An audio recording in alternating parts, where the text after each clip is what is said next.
그 어느 때보다도 힘든 한 주가 아니었나 싶습니다. 힘에 넘치고 소망이 되는 소식들이 많았으면 좋았을 터인데 오히려 어두운 소식들 때문에 우리들의 마음이 무겁습니다. 바라기는 조속히 우리나라와 그 사회의 혼란이 바로 잡혀질 수 있기를 소망합니다. 책을 읽다가 이와 같은 글이 눈에 띄었습니다. 한번 보시지요. 건물은 높아졌지만 인격은 더 낮아졌습니다. 고속도로는 넓어졌지만 시야는 더 좁아졌습니다. 소비는 많아졌지만 더 가난해지고 더 많은 물건을 사지만 기쁨은 줄어들었습니다. 학력은 높아졌지만 상식은 부족하고 지식은 많아졌지만 판단력은 모자랍니다. 전문가들은 늘어났지만 문제는 더 많아졌고 약은 많아졌지만 건강은 더 나빠졌습니다. 가진 것은 몇 배가 되었지만 가치는 더 줄어들었습니다. 말은 너무 많이 하고 사랑은 적게 하며 거짓말은 너무 자주 합니다. 생활비를 버는 법은 배웠지만 어떻게 사는 것인가를 잊어버렸고 인생을 사는 시간은 늘어갔지만 시간 속에 삶의 의미를 넣는 법은 상실했습니다. 달에 갔다 왔지만 길을 건너가 이웃을 만나기는 더 힘들어졌습니다.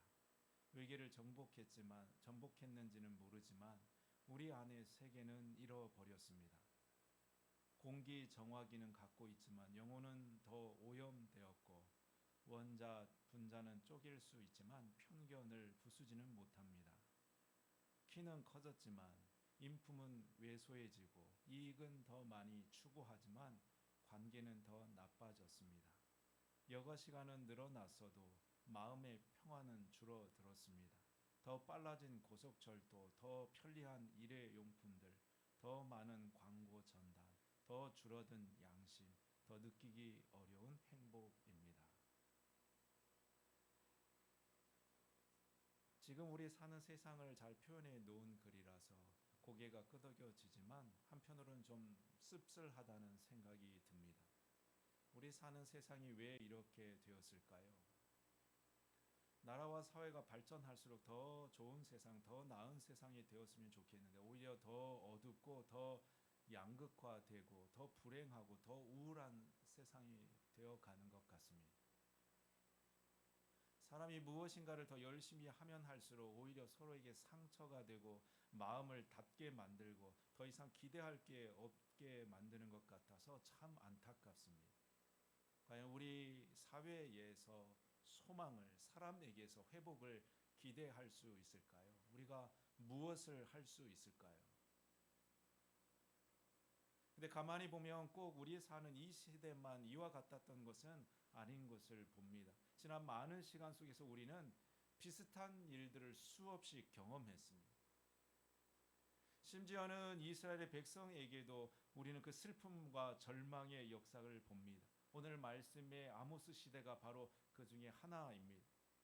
아모스 시대를 한마디로 말하라면 불의와 불법의 시대이었습니다. 온갖 사회의 부정과 부패가 판을 쳤습니다. 선지자가 이스라엘 향하여서 그래서 외쳤던 그 외침을 한번 들어보시지요. 아모스 5장의 말씀에 이와 같이 기록하고 있습니다.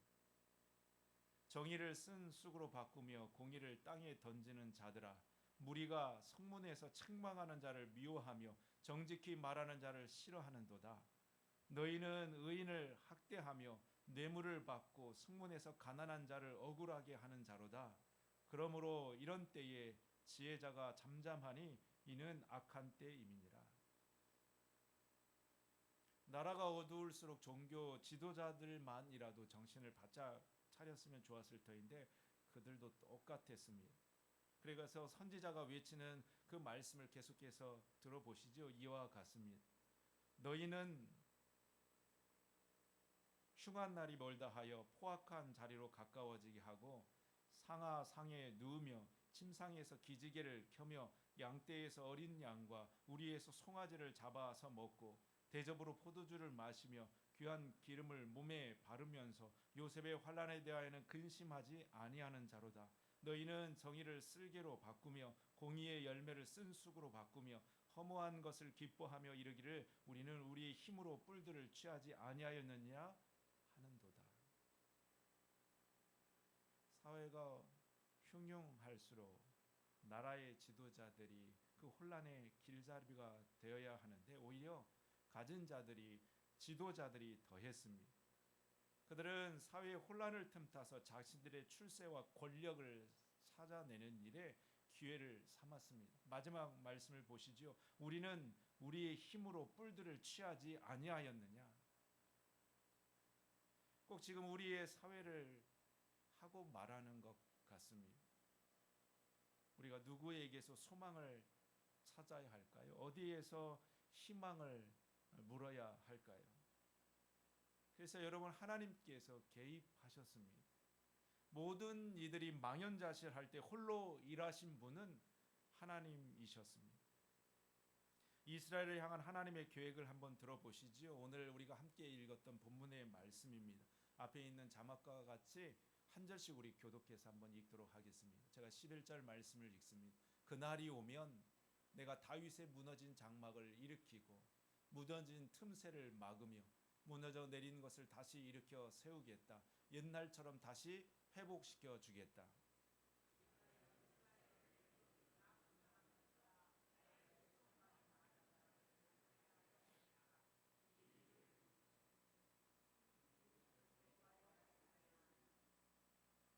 여호와의 말씀이다. 그날이 오면 곡식을 베자마자 밭을 갈아야 하고 씨를 뿌리자마자 포도주를 만들어야 할 것이다.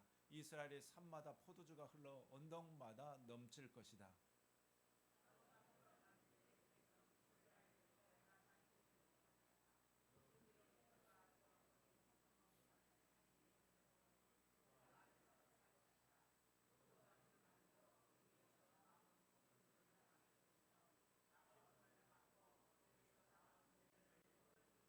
15절 같이 읽습니다. 내가 내 백성을 그들의 땅에 심겠다. 내가 그들에게 준 땅에서 그들이 다시는 뽑히지 않을 것이다. 너의 하나님 여호와의 말씀이니라.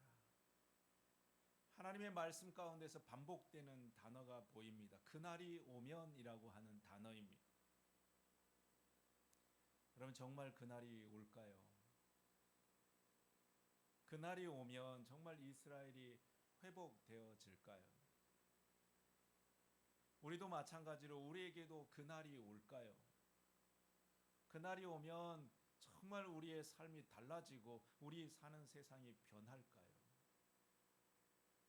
하지만 분명한 사실은 하나님께서 그날을 기다리신다는 것입니다. 그날이 오기를, 우리의 회복의 날이 오기를 하나님은 우리보다 더 그날을 고대하시고 기다리신다는 사실입니다. 그래서 본문 말씀에 반복되는 또 다른 단어의 말씀이 이 일을 행하시는 여호와의 말씀이니라, 내 하나님 여호와의 말씀이니라. 우리는 문제가 닥치고 어려움이 찾아오며 흔히 하는 생각들이 하나님께서 어떻게 그렇게 하실 수 있는가? 하나님께서 내게, 우리에게 어떻게 이러실 수 있는가? 하나님은 도대체 뭐 하고 계시는가? 생각할 때가 많지만 가만 보면 문제를 그렇게 만드는 쪽은 늘 우리들입니다. 하나님이 우리를 떠나시고 하나님이 우리를 실망케 하는 것이 아니라 우리가 하나님을 떠나고 우리가 하나님을 배반하고 우리가 문제를 그렇게 어렵게 만듭니다. 그래서 불행도 아픔도 상처도 절망도 내게서부터 시작이 되어집니다. 그러니 사실 상처는 하나님이 더 크십니다. 하나님이 더 아프시고 더 고통스러워 하십니다. 그럼에도 불구하고 그 일을 풀어가시는 분도 역시 하나님이십니다. 하나님이 우리보다 더 아파하시고 그 하나님이 먼저 우리에게 손을 내미시고 임마누엘 하나님이 우리와 동행하시고 성령 하나님께서 우리의 실패와 절망을 쌓아매시고 그분이 먼저 맡긴 담을 허무시고 우리의 문제의 물꼬를 푸시는 분이 하나님이십니다. 우리는 포기해 버렸는지 몰라도 내 스스로에 대해서 우리 사는 이 세상에 대해서 포기해 버리는지 몰라도 더 이상 소망이 없다고 우리의 현실과 내일에 대해 답이 보이지 않는다고 실망도 고민도 포기해 버릴지 몰라도 하나님은 결코 우리를 포기하지 않으신다 하시는 말씀입니다. 그 하나님께서 우리에게 부탁하시는 말씀이 있으시지요. 우리도 포기하지 말라는 것입니다. 우리도 소망을 놓지 말고 그 하나님과 함께 일을 하라는 것입니다. 우리가 무슨 일을 하나님과 할 수 있을까요? 그 첫 번째는 하나님의 때를 기다리는 것입니다. 우리보다 더 그 때를 기다리시고 고대하시는 그 주님과 함께 우리도 소망 가운데 하나님을 그 때를 기다리는 것입니다. 대림절이 바로 그 기다림의 절기이지요. 대림절은 하나님의 때를 기다리는 절기입니다.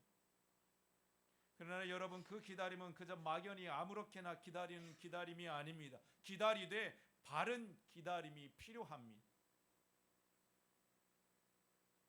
우리가 무엇인가를 기다릴 때 보면 그 기다림의 이유는 내 요구 조건이 빨리 이루어지기를 기다리는 그 기다림이 될 때가 많습니다.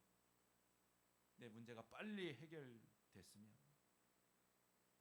우리 집에 골치 아픈 일이 빨리 풀려가면, 내 건강에 우리 집사람의 병이 속히 나으면, 우리 아이가 좋은 대학에 합격하고 좋은 데 취직했으면, 우리 경제가 빨리 좀 나아졌으면, 우리 나라의 경제 정치적인 위기가 이렇게 저렇게 해결됐으면, 내 일이 계획대로 잘 풀려났으면 하는 기다림이 될 때가 많습니다. 하지만 여러분, 예수님의 오심을 기다렸던 그들의 기다림은 그와 같은 기다림과 달랐습니다. 성경의 메시아를 기다렸던 사람들, 사가랴와 엘리사벳과 마리아와 요셉의 그들의 소원은 자신의 소원을 충족하기 위한 기다림이 아니었습니다. 그들도 분명 무엇인가를 기다렸습니다. 어떤 일이 이루어지기를 바라였습니다. 그러나 그들의 기다림은 하나님의 뜻대로 이루어지기를 갈망하는 기다림이었습니다. 내 생각보다 더 크시고 내가 계획하는 것보다 놀라운 일들을 이루실, 내 때보다 더 완전하신 그 하나님의 시간을 신뢰하며 그분의 때를 기다리는 기다림이었습니다. 그래서 우리가 마리아의 고백을 잘 알지요. 마리아가 고백하기를 이와 같이 말합니다. 주여, 주의 여종이오니 말씀대로 이루어지릴지어다. 여러분, 우리의 기다림은 내 희망 사항들이 이루어지기를 기다리는 그 기다림을 넘어서 하나님의 뜻이 성취되기를 기대하며 사모하는 기다림이 되어야 됩니다. 우리도 얼마든지 바람을 가질 수 있지요. 소망을 꿈꿀 수 있지요. 이렇게 됐으면 좋겠다, 저렇게 됐으면 좋겠다, 희망 사항을 품고 기도할 수 있지요. 하지만 우리의 기다림은 언제나 우리 상상을 뛰어넘으시는 그 하나님의 다스림을 인정하는 기다림이 되어야 합니다. 그런 의미에서 우리의 기다림은 막연한 기다림이 아닙니다. 성도의 기다림은 수동적인 기다림이 아닙니다. 아무것도 안 하고 손 놓고 시간아 가라, 언젠가 좋은 날 오겠지, 방관하는 기다림이 아닙니다. 순간순간 내 안에 밀려오는 내 욕심과 내 바람과 세상의 조급함과 포기하고픈 그 절망과 함께 매일 영적인 싸움하는 기다림입니다. 우리 안에는 늘 그 두 힘이 씨름하기 때문입니다. 내 뜻대로 되기를 원하는 그 내 욕망과 조급함이 하나님의 소망과 늘 전쟁하기 때문입니다. 어느 누구도 여기에 자유로울 수 없지요. 우리가 사람이기 때문입니다. 하지만 그 수많은 생각들을 내려놓고 하나님께서 내게 행하실 것을, 보다 더 놀라운 일들을 계획하고 계시고 정말 기가 막힌 주님의 일을 내게 이루어 주실 것을 기대하며 그 주님의 날을 기다리는 것입니다. 그렇게 하나님의 소망을 내 안에 채우며 잠잠히 기다릴 수 있는 것, 여러분, 그것이 바로 믿음입니다. 그 믿음 위에 예수님께서 이렇게 말씀하셨죠. 내 믿음대로 될지어다. 내 믿음이 너를 구원하였으니 평안히 가라.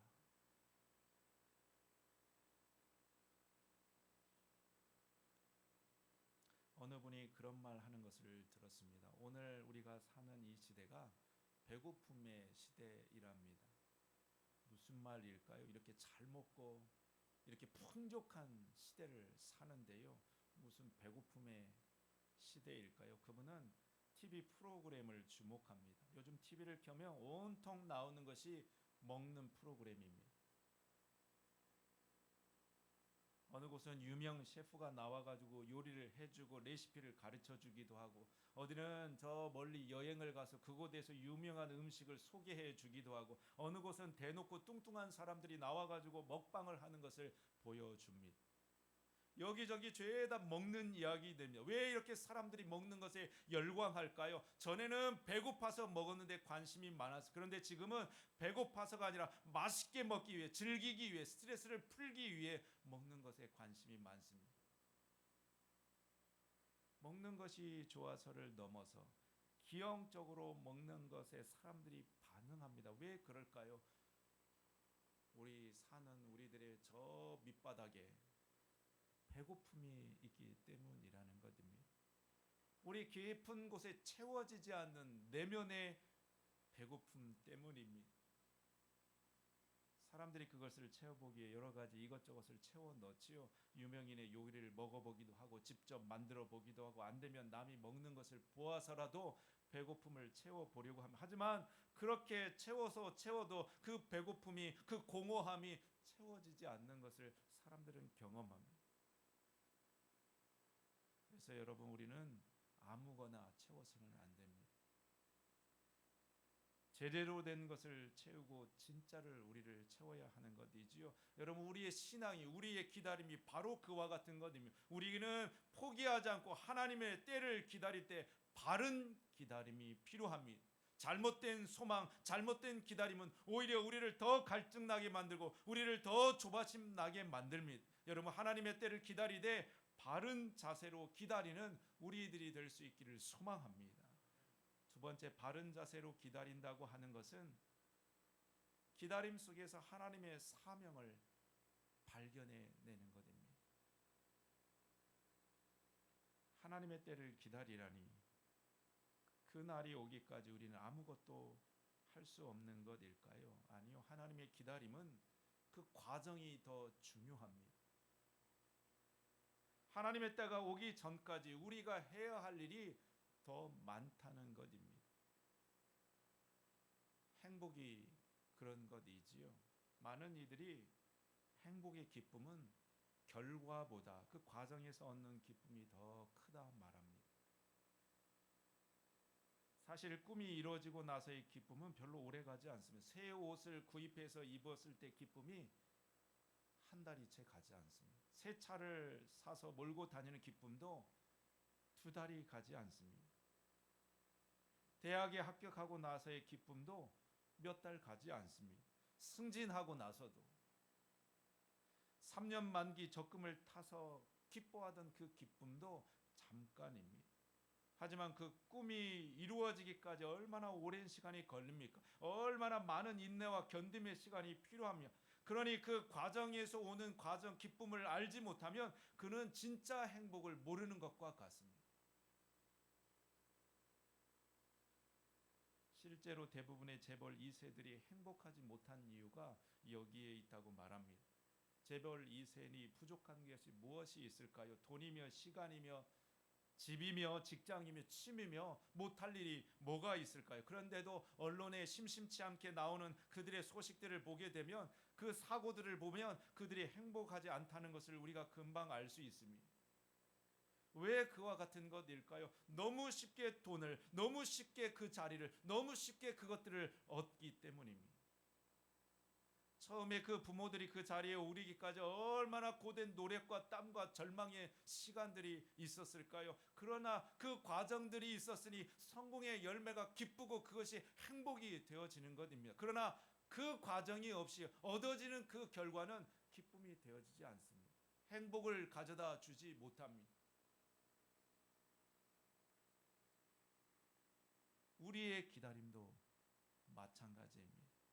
우리의 기다림이 큰 행복이 되기 위해서는 그 과정이 더 중요합니다. 하나님의 날말을 손꼽아 기다리기보다 매일 매 순간 그 과정들을 우리는 가치 있고 소중하게 대해야 한다는 말씀입니다. 그것은 우리의 고통과 상처 가운데서 하나님의 사명을 발견해내는 것입니다. 하나님은 내 삶의 자리에서, 세상의 그 고통의 자리에서, 상처의 자리에서 내가 무엇 하기를 원하시는 것일까요? 물론 나도 힘이 듭니다. 기다리는 일이 쉽지가 않습니다. 그러나 하나님께서 우리를 하나님의 청지기로, 상처 입은 치유자로 부르고 계심을 잊지 않기를 원합니다. 그러니 내 삶의 자리에서 내가 할 수 있는 주님의 일을 찾아 행하는 저와 여러분 될 수 있기를 소망합니다. 다시 한번 기억하십시오. 주님의 날이 왔을 때의 기쁨보다 그 날이 오기까지 하나님 내게 부어주시는 날들의 행복이, 그 은혜가 더 크고 놀라운 것임을 잊지 않기를 원합니다. 그러니 오늘 나의 기다림의 날들을 사랑하십시오. 그 날들을 더 귀하고 가치 있게 사용하십시오. 하나님의 때가 반드시 옵니다. 하나님은 결코 우리를 실망시키지 않으실 거고, 머지않아 그 주님의 날을 우리가 맞이하게 될 것입니다. 그 날을 준비하며 오늘을 가장 소중하게 주님 앞에 살아가는 믿음의 자녀들 되기를 우리 주님의 이름으로 축복합니다. 기도하겠습니다. 하나님 아버지,